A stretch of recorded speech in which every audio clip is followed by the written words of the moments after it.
আসসালামু আলাইকুম, আমন্ত্রণ জানাচ্ছি মাই টিভি রাতের সংবাদে। আপনাদের সঙ্গে রয়েছে আমি কামরুন্নার আজাদ স্বপ্না। শুরুতেই সংবাদ শিরোনাম।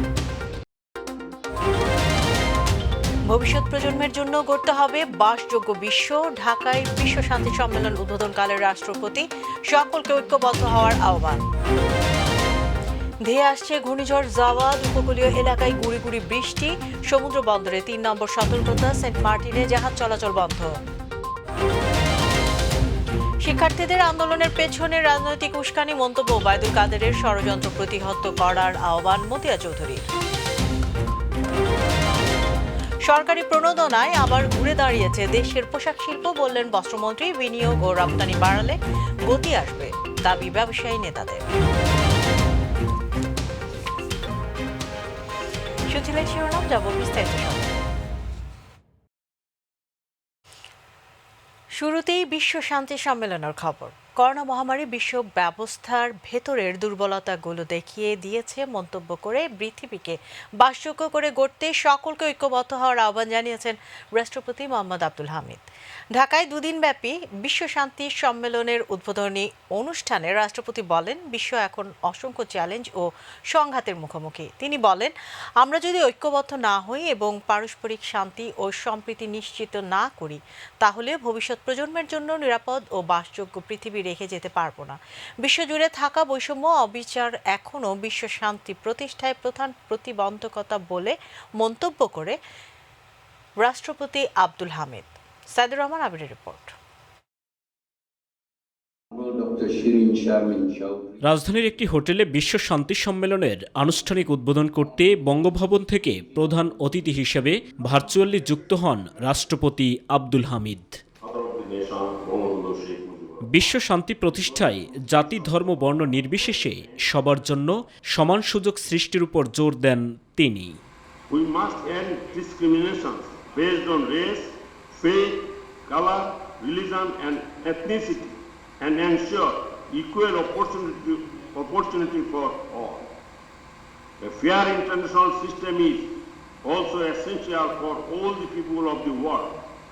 We should not forget that we live in a shared planet. We have shared responsibilities too. নতুন প্রজন্মের জন্য নিরাপদ ও বসবাসযোগ্য পৃথিবী রেখে যেতে সবাইকে ঐক্যবদ্ধভাবে কাজ করার আহ্বান জানান রাষ্ট্রপতি। Nowadays, the world is facing with numerous challenges and conflicts. The COVID-19 pandemic exposed the weakness of our system. Unless we are united and ensure mutual peace and harmony, we will not be able to secure a safe and habitable world for our children and future generations, which is already grappling with adverse effects of climate change. অনুষ্ঠানে সভাপতিত্ব করেন বাংলাদেশ জাতীয় সংসদের speaker Shirin Sharmin Chowdhury. As we gather here today to deliberate on world peace, advancing peace through social inclusion, we must discuss it in the context of evolving national, regional and global realities. Saidur Rahman Abir, my TV, Dhaka. এর আগে সকালে foreign service academy চত্বরে বিশ্ব শান্তি সম্মেলন উপলক্ষে art camp উদ্বোধনকালে পররাষ্ট্রমন্ত্রী doctor AK Abdul Momen বলেন, বর্তমান সরকার সারা বিশ্বে টেকসই শান্তি প্রতিষ্ঠায় কাজ করছেন। তিনি বলেন, প্রধানমন্ত্রী শেখ হাসিনা শান্তিতে বিশ্বাসী। এজন্যই তিনি জাতিসংঘে শান্তির সংস্কৃতি ও মানুষের ক্ষমতায়ন বিষয়ক প্রস্তাব তুলেছেন। সেই প্রস্তাব পাশও হয়েছে বলে জানান ডক্টর AK আব্দুল মোমেন।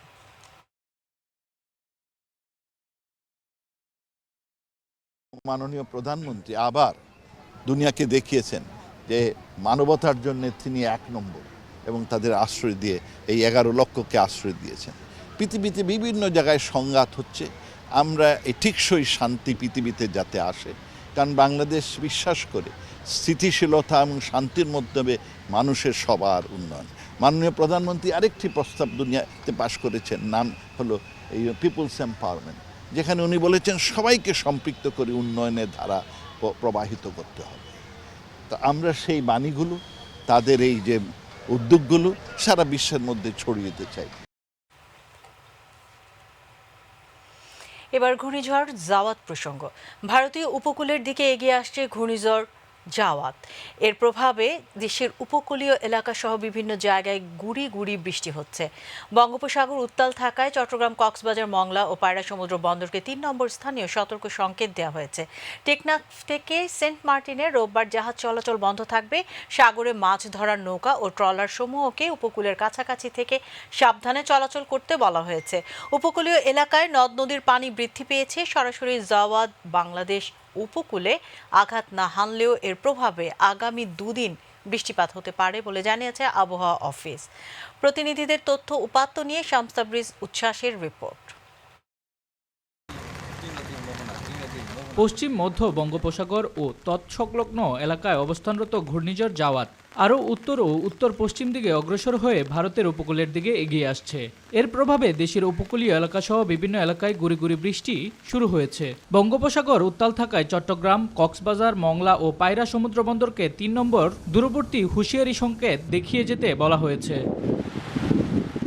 আবহাওয়া অধিদপ্তর জানিয়েছে, ঘূর্ণিঝড় কেন্দ্রের ৫৪ কিলোমিটারের মধ্য বাতাসের একটানা সর্বোচ্চ গতিবেগ ঘন্টায় ৬২ কিলোমিটার, যা দমকা অথবা ঝড়ো হাওয়ার আকারে ৮৮ কিলোমিটার পর্যন্ত বৃদ্ধি পাচ্ছে। জাওয়াত বাংলাদেশের উপকূলীয় সরাসরি আঘাত না আনলেও এর প্রভাব আগামী ২ দিন বৃষ্টিপাত চলতে পারে। এ সময় বাড়তে পারে তাপমাত্রা বলে জানান আবহাওয়া অধিদপ্তরের উপপরিচালক কাউসার পারভিন। এটা আজ মধ্যরাত নাগাদ আরো দুর্বল হয়ে লঘুচাপে সৃষ্টি হতে পারে। এর প্রভাবে বাংলাদেশের দক্ষিণ অঞ্চল এবং দক্ষিণ পূর্ব অঞ্চলে হালকা বৃষ্টিপাত হতে পারে। কোথায় কোথায় দু এক জায়গায় ভারী বর্ষণ হতে পারে। ঘূর্ণিঝড় জাওয়াদের প্রভাবে সাতক্ষীরার আকাশে মেঘাচ্ছন্ন ও গুড়ি গুড়ি বৃষ্টি হচ্ছে। উপকূলীয় উপজেলা আশাশুনি ও শ্যামনগরের নদীতে স্বাভাবিক জোয়ারের চেয়ে কয়েক ফুট পানি উচ্চতা বৃদ্ধি পেয়েছে। ঘূর্ণিঝড় জাওয়াত মোকাবেলায় সকল প্রকার প্রস্তুতি গ্রহণ করা হয়েছে বলে জানিয়েছে সাতক্ষীরা জেলা প্রশাসক। তো এর প্রভাবে আমাদের উপকূলীয় এলাকায়, বাংলাদেশের উপকূলীয় এলাকায় একটু বৃষ্টি হতে পারে, ঝড়ো বৃষ্টি, যেটা ইতিমধ্যে হচ্ছেও, বৃষ্টির ফোঁটা পড়ছেও। তো আমরা প্রস্তুত আছি। জাওয়াতের প্রভাবে দেশের উপকূলীয় এলাকা, কলাপাড়া সহ সুন্দরবনের আশপাশের এলাকায় তীরবর্তী ঝোড়ো হাওয়ার বৃষ্টি হতে পারে। ইতিমধ্যে গুড়ি গুড়ি বৃষ্টি শুরু হয়েছে। পটুয়াখালীতে গোমট আবহাওয়া বিরাজ করছে। মেঘাচ্ছন্ন আকাশে গুড়ি গুড়ি বৃষ্টি হচ্ছে। সাগর উত্তাল রয়েছে। পটুয়াখালীর আবহাওয়া অফিস জানায়, পায়রা সমুদ্র বন্দরকে সতর্কতা সংকেত দেখানোর পাশাপাশি মাছ ধরার ট্রলারকে উপকূলীয়ের কাছাকাছি থাকার কথা বলা হয়েছে।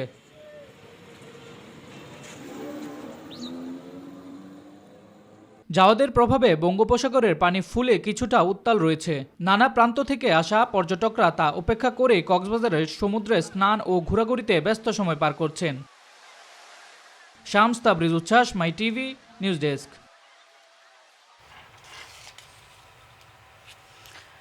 দেশে দুর্যোগ মোকাবেলার সক্ষমতাকে আরও উন্নত ও আধুনিক করা হবে বলে জানিয়েছেন দুর্যোগ ব্যবস্থাপনা ও ত্রাণ প্রতিমন্ত্রী ডক্টর এনামুর রহমান। রাজধানীর হলি ফ্যামিলি রেড ক্রিসেন্ট হাসপাতালে এক অনুষ্ঠানে তিনি আরও বলেন, দুর্যোগ মোকাবেলার জন্য আরও উন্নত যন্ত্রপাতি কেনা হবে।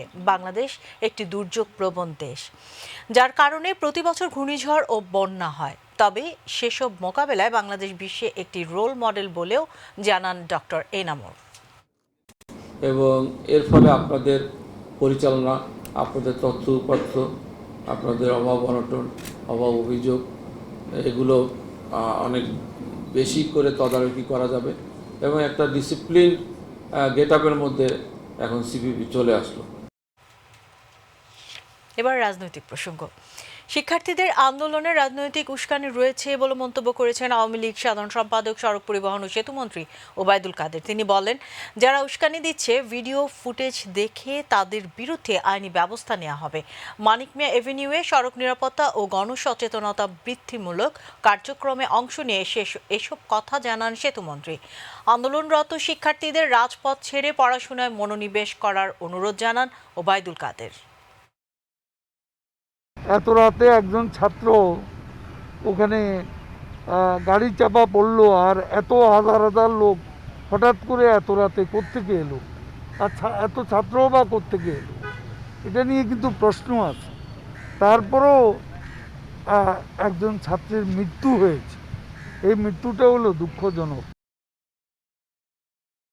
শেখ ফজলুল হক মনির আদর্শ ধারণ করে ঐক্যবদ্ধ হয়ে সকল ষড়যন্ত্র প্রতিহত করে উন্নত সমৃদ্ধ বাংলাদেশ গড়ার কাজে অংশ নিতে সকলের প্রতি আহ্বান জানিয়েছেন আওয়ামী লীগের সভাপতি মণ্ডলীর সদস্য বেগম মতিয়া চৌধুরী।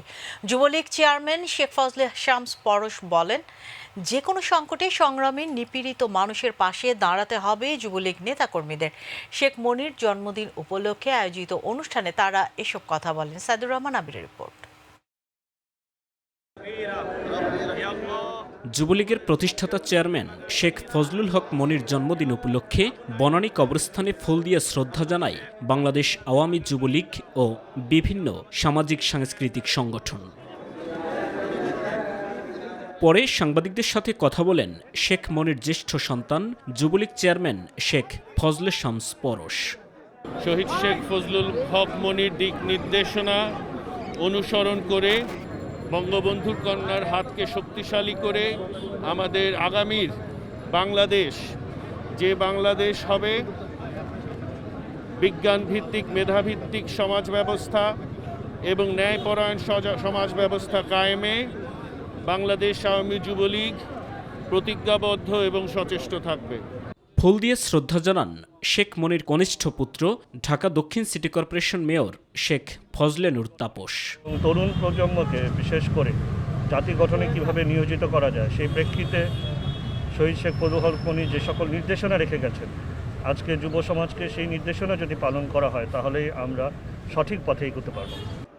শেখ মনির জন্মদিন উপলক্ষে বঙ্গবন্ধু এভিনিউ দলের কেন্দ্রীয় কার্যালয়ে আলোচনা সভার আয়োজন করে যুবলীগ।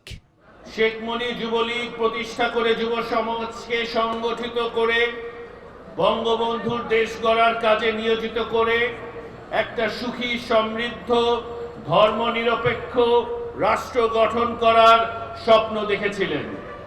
প্রধান অতিথির বক্তব্য রাখেন আওয়ামী লীগের সভাপতি মণ্ডলীর সদস্য বেগম মতিয়া চৌধুরী।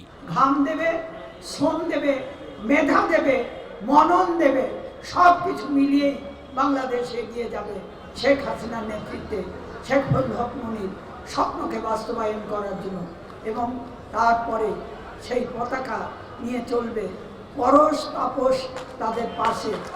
সাইদুর রহমান আবির, মাই টিভি, ঢাকা।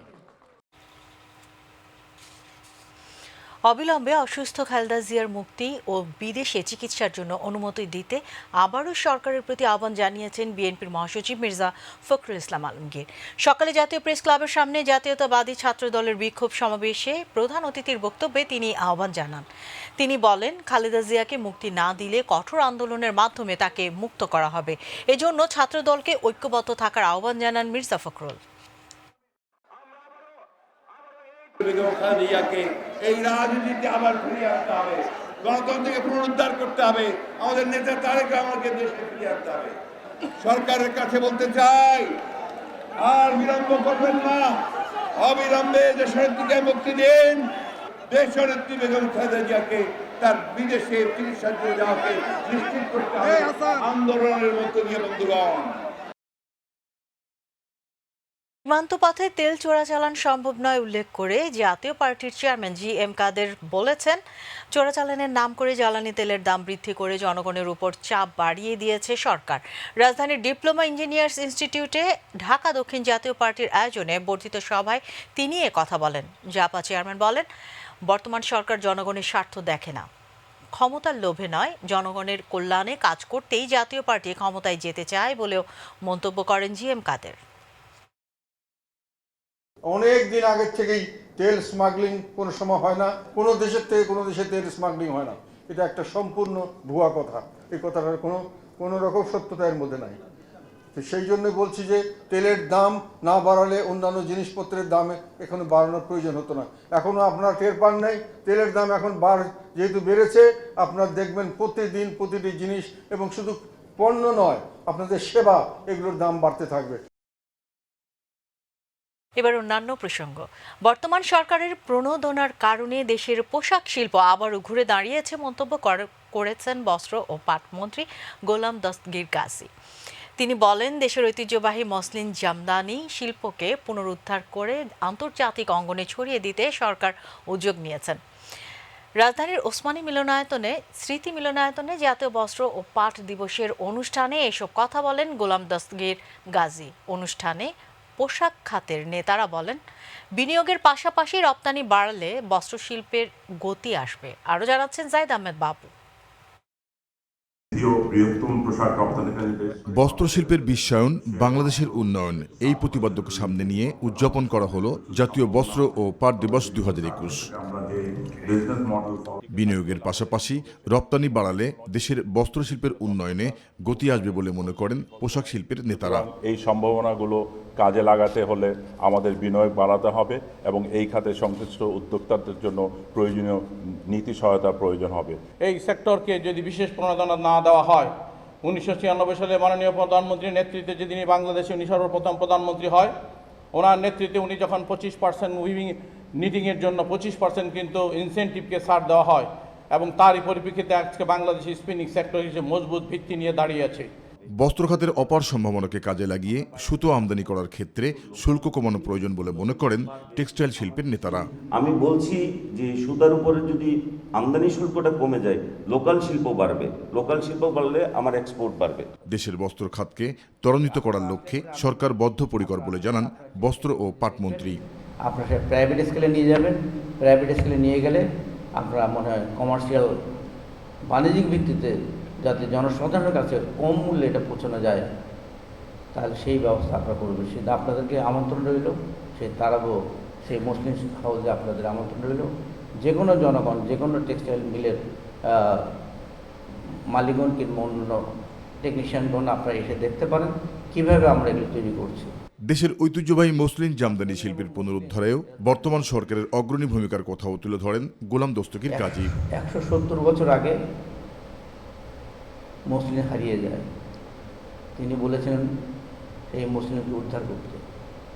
আমরা উদ্ধার করতে সক্ষম হয়েছি,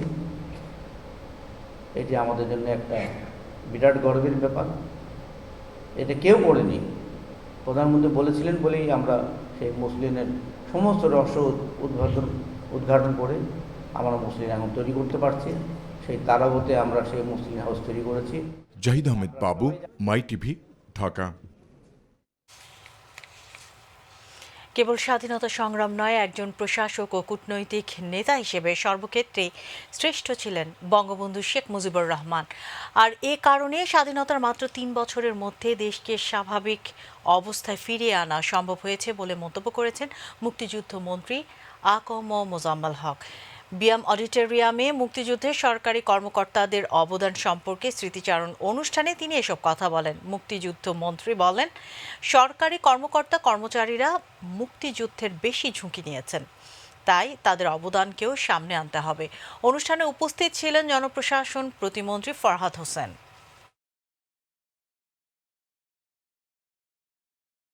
অনেকে মনে করে যে বঙ্গবন্ধু শুধু একটা খুব বড় বক্তা ছিলেন, এজিটেটর ছিলেন, মানুষকে ঐক্যবদ্ধ করতে পারতেন বা উত্তেজিত করতে পারতেন, রাজপথে নামাই দিতে পারতেন। এটাই একমাত্র সত্য কথা নয়, এটার সত্যতা অবশ্যই আছে।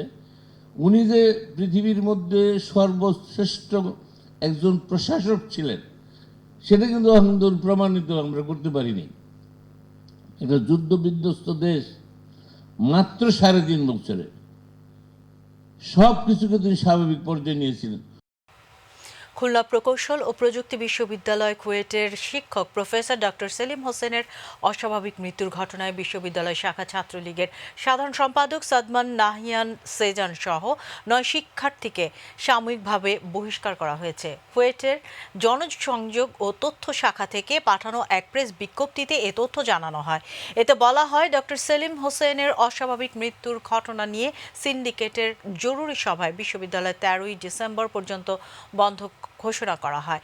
পরে সিসিটিভির ফুটেজ ও অন্যান্য তথ্যাদি পর্যালোচনা করে প্রাথমিক সত্যতা পাওয়ার ছাত্র শৃঙ্খলা ও আচরণ বিধির আলোকে অসৎ আচরণের আওতায় সিন্ডিকেট 9 শিক্ষার্থীকে বিশ্ববিদ্যালয় থেকে সাময়িকভাবে বহিষ্কার করে। সাময়িক বহিষ্কার হওয়া অন্য শিক্ষার্থীরা হলেন তাহমিদুল হক ইশরাক, সাদমান সাকিব, আসম রাগিব হাসান, আহসান, মুন্না, মাহমুদুল হাসান, মোহাম্মদ কামরুজ্জামান, রিয়াজ খান নিলয়, ফয়সাল আহমেদ রিফাত ও নাইমুর রহমান অন্তু। চট্টগ্রামে লেভেল ক্রসিংয়ে ট্রেনের ধাক্কায় একটি অটোরিকশা চুরমার হয়ে 2 জন নিহত ও 10 জন আহত হয়েছে। সকাল 11টার কিছু আগে খুলশীর থানাধীন ঝাউতলা লেভেল ক্রসিংয়ে এই দুর্ঘটনা ঘটে। নিহতদের একজন মনির হোসেন মহানগর ট্রাফিক পুলিশের কনস্টেবল, অন্যজনের পাঁচলাইশের বাসিন্দা বাহাউদ্দিন আহমেদের আহতদের চট্টগ্রাম মেডিকেল কলেজ হাসপাতালে ভর্তি করা হয়েছে। প্রত্যক্ষদর্শীরা জানায় জাকির হোসেন সড়কের ওই লেভেল ক্রসিং দিয়ে একটি ডেমো ট্রেন 16 শহর থেকে চট্টগ্রাম স্টেশনে যাচ্ছিল। এ সময় দুই দিকের রেল গেট আটকানো থাকলেও একটি সিএনজি অটোরিকশা উল্টো পথে রেল লাইন অতিক্রমের চেষ্টা করে। একটি বাসও তড়িঘড়ি পার হওয়ার জন্য অটোরিকশাকে ধাক্কা দিলে সেটি রেল লাইনে গিয়ে পড়ে। তখনই ট্রেনের ধাক্কা লাগে। নীলফামারী সদরের মাঝপাড়া এলাকার জঙ্গি আস্তানা সন্দেহে ঘিরে রাখা বাড়িতে অভিযান চালিয়ে 5 জনকে আটক করেছে র্যাব। এরা জঙ্গি সংগঠন জামাতুল মুজাহিদিন বাংলাদেশ জেএমবির সদস্য। আদালত চত্বর সহ বিভিন্ন গুরুত্বপূর্ণ স্থাপনায় হামলা ও নাশকতার পরিকল্পনা করেছিল তারা। এরা হলেন আহিদুল ওরফে আহিদ ওরফে পলাশ, ওয়াহেদ আলী ওরফে আব্দুর রহমান, আবদুল্লাহ আল মামুন ওরফে ডক্টর সুজা, জাহিদুল ইসলাম ওরফে জাহিদ ওরফে জোবায়ের ও নূর আমিন ওরফে সবুজ। এদের মধ্যে আহিদুল রংপুর অঞ্চলের জেএমবির সামরিক শাখার প্রধান। ওই বাড়ি থেকে বোমা তৈরির সরঞ্জাম, একটি অস্ত্র, একটি ম্যাগাজিন ও 5টি গুলি উদ্ধার করা হয়, র্যাব জানায়। সংবাদের শেষ প্রান্তে আমরা তবে যাবার আগে সংবাদ শিরোনাম জানিয়ে দিচ্ছি আরও একবার। ভবিষ্যৎ প্রজন্মের জন্য গড়তে হবে বাসযোগ্য বিশ্ব। ঢাকায় বিশ্ব শান্তি সম্মেলন উদ্বোধনকালে রাষ্ট্রপতি সকলকে ঐক্যবদ্ধ হওয়ার আহ্বান। ধেয়ে আসছে ঘূর্ণিঝড় জাওয়াদ, উপকূলীয় এলাকায় গুঁড়ি গুঁড়ি বৃষ্টি। সমুদ্র বন্দরে 3 নম্বর সতর্কতা, সেন্ট মার্টিনে জাহাজ চলাচল বন্ধ। শিক্ষার্থীদের আন্দোলনের পেছনে রাজনৈতিক উস্কানি, মন্তব্য ওবায়দুল কাদেরের। ষড়যন্ত্র প্রতিহত করার আহ্বান মতিয়া চৌধুরী। সরকারি প্রণোদনায় আবার ঘুরে দাঁড়িয়েছে দেশের পোশাক শিল্প, বললেন বস্ত্রমন্ত্রী। বিনিয়োগ ও রপ্তানি বাড়ালে গতি আসবে, দাবি ব্যবসায়ীদের। সঙ্গে থাকার জন্য ধন্যবাদ। এছাড়া ইউটিউবে মাই টিভি সংবাদ পেতে ভিজিট করুন youtube/mytvbd নিউজ এবং আমাদের অনুষ্ঠান দেখতে ভিজিট করুন youtube/mytv বাংলা, facebook/mytv বাংলা। আমাদের পরবর্তী সংবাদ রাত 12টা 30 মিনিটে দেখার আমন্ত্রণ জানিয়ে বিদায় নিচ্ছি। দর্শক, করোনা সংক্রমণ রোধে সবাই সতর্ক থাকুন, মাস্ক পরুন, স্বাস্থ্যবিধি মেনে চলুন। এর সাথে শেষ করছি আমি কামরুন্নাহার আজাদ স্বপ্না। আল্লাহ হাফেজ।